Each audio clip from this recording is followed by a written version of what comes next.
Hoje vamos falar sobre mulheres artistas no Renascimento.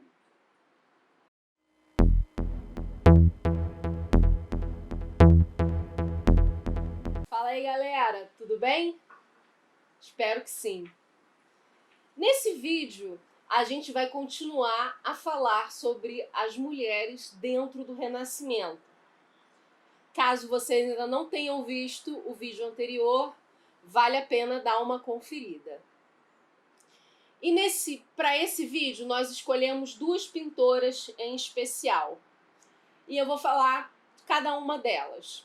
A primeira é Sofonisba Anguissola.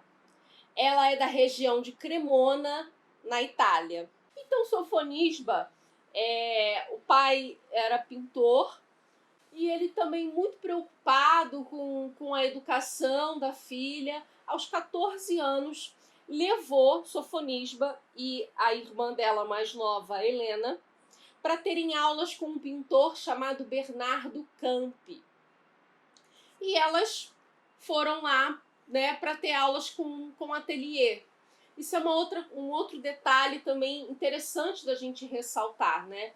Todo mundo aprendia a pintar com pintores que já existiam. Se você não aprendia isso dentro de casa, no ateliê do seu pai, você vai aprender isso lá fora, né? Então, Sofonisba foi aprendendo, né, diversas técnicas. Primeiro ela teve essa aula com Bernardo Campi, depois ela teve aula com Bernardo Gatti, né? Foram duas fases dela muito específicas. Sofonisba, ela seguiu bem a linha de pensamento, de pintura do seu período, do Renascimento. Mas ela sempre buscou, dentro das representações de pintura dela, quebrar um pouco essa ideia de que os homens detinham o poder e o conhecimento em cima da pintura. Então, a primeira obra que a gente vai ver dela é uma representação do primeiro professor Bernardo Campi, e dentro dessa pintura ele aparece pintando ela.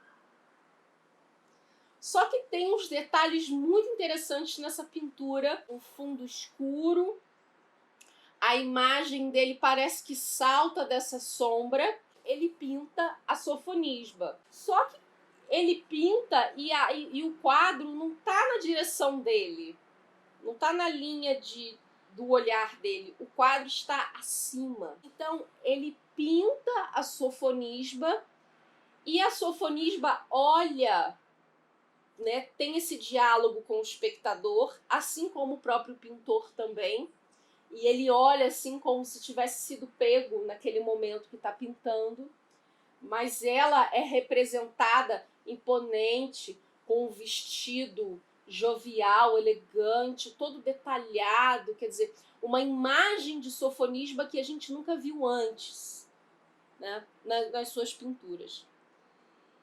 E esse quadro tem uma coisa muito misteriosa que ao mesmo tempo é muito interessante.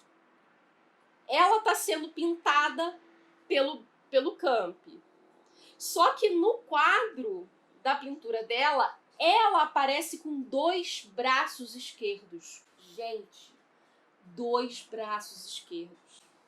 Um braço dela descansado e o outro parece que pega a mão do Bernardo. Então, ela cria nessa pintura um diálogo aonde o pintor é ela mesma, ela pegando a ideia de pintar e ser pintada ao mesmo tempo. Querendo também dizer, é lógico, que ela tinha já superado a técnica do seu primeiro mestre.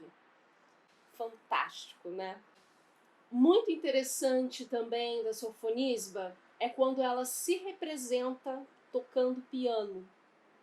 E ela se representa sozinha, né, só ela ali tocando piano e a presença de uma criada. ela está querendo dizer que ela também domina esse, né? Não só o instrumento, mas ela se empodera, ela se coloca numa posição acima. E Sofonisba não parou por aí. Você acha que ela parou por aí? Não parou por aí. Ela fez uma outra pintura fantástica chamada Jogo de Xadrez. Na imagem, nós vemos um fundo, uma perspectiva de natureza, bastante riqueza de detalhes de natureza, como se ela estivesse num jardim, jogando xadrez com as irmãs. Todas percebem naquele momento a presença de alguém que está observando aquele jogo. E a pintura ela é feita de uma forma bem intimista, né, bem próxima assim. O tabuleiro de xadrez ele é bem posicionado para que nós tenhamos a ideia de perspectiva. Se você não viu o vídeo de perspectiva, é bom dar uma olhada lá.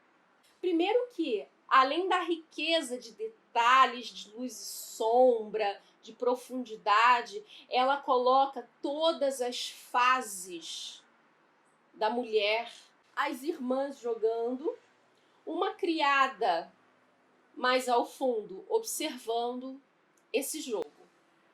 A criada mais velha, tem a irmã que é jovem, a outra mais nova. E como todos os personagens eles dialogam com o espectador, a ideia que Sofonisba queria colocar é que ela estaria sentada ali. Então, além de ela nos colocar no lugar de espectador, ela também nos coloca nesse lugar mais íntimo, doméstico, da própria família dela. E um outro detalhe também bem característico é que o jogo de xadrez era um jogo exclusivo para homens. Então, uma mulher pinta um quadro onde só mulheres estão jogando xadrez, sem qualquer presença masculina. Gente, Sofonisba foi sensacional. Nesse mesmo período, nós vamos encontrar Lavínia Fontana. Lavínia Fontana, um pouco diferente da Sofonisba, ela vai ter uma realidade que vai dar um pouco mais de base para que ela consiga alcançar esse lugar também de pintora. Tá? Lavínia Fontana, filha de Próspero Fontana, um pintor bolonhês muito respeitado, porque a família Fontana era uma família de tipógrafos. Eles que faziam todos os manuscritos da universidade. Né? Então, era uma família bastante respeitada, não só socialmente, mas comercialmente também. O Próspero Fontana era uma pessoa que tinha um envolvimento comercial também muito grande, muito forte. Então, a gente está no século XVI, em Bolonha, onde as mulheres elas tinham que aprender todas essas coisas que são pintar, cozinhar, né, artes de uma forma em geral, para uso doméstico. Era para ser discreto, era para ficar somente naquele espaço. Então, Lavínia nasce dentro dessa realidade e ela, a partir do pai, começa a desenvolver a pintura. E o pai, percebendo toda essa potencialidade, começa a divulgar o trabalho da filha, ainda que de uma forma muito comedida, mas ele o faz. Né? Pela nossa pesquisa, a Lavínia consegue realmente uma independência na sua carreira quando ela se casa. Tanto que as pinturas dela nós só podemos ter um registro a partir dos seus 23 anos. Ela só conseguiria realmente se realizar como pintora por causa de um marido, né, que pudesse realizar esse movimento de compra, de venda, enfim. Eram os homens que faziam tudo isso. E como que ela conseguiu isso? Ela pintou, ela fez um autorretrato tocando piano com uma criada segurando a partitura de sua pintura. Nessa imagem, nós podemos perceber a sua roupa muito bem valorizada, né? Todo o ambiente representado nesse espaço limpo, arrumado, com todas as características necessárias para convencer uma família de que essa mulher era independente o suficiente para ser uma mulher, né, dona de casa. Eu falo independente, dona de casa, parece uma coisa estranha, mas para essa época era muito importante que as mulheres dominassem tudo isso, para que houvesse interesse e que elas pudessem se casar. E assim aconteceu. Lavínia fez essa pintura num tamanho pequeno e acredita-se que esse tamanho foi exatamente o tamanho para que ela pudesse enviar esse quadro por correspondência para a família Zappi. E foi com um rapaz dessa família que ela se casou. Lavínia também fez pinturas logo após seu casamento. Ela fez algumas pinturas religiosas. Eu queria trazer aqui a pintura que se chama Ascensão da Virgem, aonde a gente vê bem intensa a característica do Renascimento, né? Uma mulher, né, a Virgem ali muito bem representada, saindo da imagem muito bem iluminada, parece que ela salta dessa imagem e ela está acima de nuvens e abaixo dessas nuvens, dois santos. Em uma certa forma ali, ela está querendo questionar um pouco o machismo preponderante nas pinturas. Depois de um tempo, Lavínia começou a se interessar por botânica. E é interessante que ela fundou o primeiro jardim botânico da Itália. Ela compilou, quer dizer, ela organizou uma enciclopédia de 13 volumes. Ela tinha interesse por representar seres míticos, fadas, sátiros e também pessoas fora do padrão, pessoas que apresentavam algumas síndromes. E nessa caminhada, ela encontrou uma família real espanhola, que é a família Gonçalves.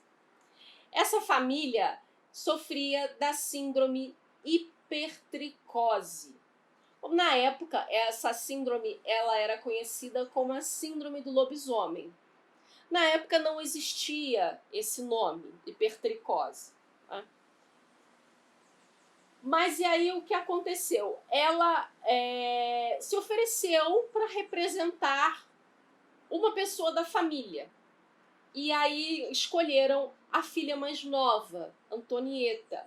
E essa pintura da Antonieta, ela é fantástica porque ela mostra exatamente isso. Nós vemos nessa pintura um olho bem delineado, um olhinho bem de criança, o narizinho arrebitado, a boquinha, né? Aquela boca bem desenhadinha, bem criança mesmo, os bracinhos rechonchudos, todo aquele detalhe. A Antonieta, inclusive, ela segura um bilhete e nesse bilhete descreve quem ela é, da onde ela vem, né? E o rosto completamente coberto de pelos. Mas ao mesmo tempo que o rosto está coberto por pelos, ela consegue demonstrar toda a delicadeza e toda a naturalidade daquela criança. Então nós percebemos que Lavínia consegue ter essa sensibilidade para retratar o diferente, aquilo que é fora do padrão. Então nós acabamos de ver duas mulheres dentro do Renascimento, mulheres fantásticas que fizeram a diferença na história. Você está gostando dessa série? Ai, se eu fosse você, já ia lá no canal, me inscrevia, curtia, compartilhe. Essa série tá ficando maravilhosa. Agradeço a presença de vocês e até a próxima.